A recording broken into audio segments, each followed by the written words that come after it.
Hello everyone and welcome to my YouTube channel. Today we are going to discuss about how to fix your account has been disabled in the App Store and iTunes.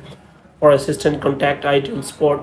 For example, if you try to uh, contact App Store and iTunes on your iPhone iOS 18, and if you want to connect to your Apple ID, and after that you see this kind of error on your iPhone iOS 18. So how you can fix that? For this, what you have to do, you have to simply watch this video completely. So without wasting any time, let's start the video. So first of all, you have to simply close this page, and after closing the page, you have to simply make sure that you are connected to a proper Wi-Fi or internet connection. And after that, you have to simply turn on the airplane mode for some second, and after that, you have to simply turn it off again. And here you have to simply click on settings here, and after that, you have to simply go to general, and in general you have to scroll it down until you find the option of transfer or reset iPhone.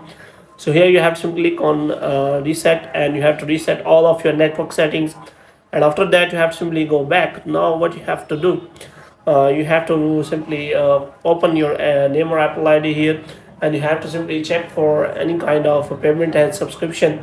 If you have any kind of pending payment and subscription, you have to make sure that you clear all the payment and subscription. After that, you have to simply take the screenshot of the problem, and you have to simply connect to the Apple Support, and you have to ask solution of the problem. If the problem is still there, then you can simply take the screenshot and discuss it in the Apple discussion, and ask the iPhone or iOS user how they solve that problem.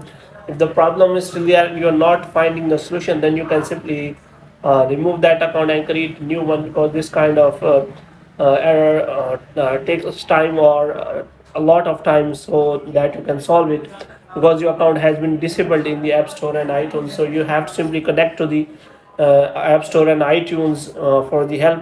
So hope you have liked this video. If you get more videos like these, you can subscribe our channel.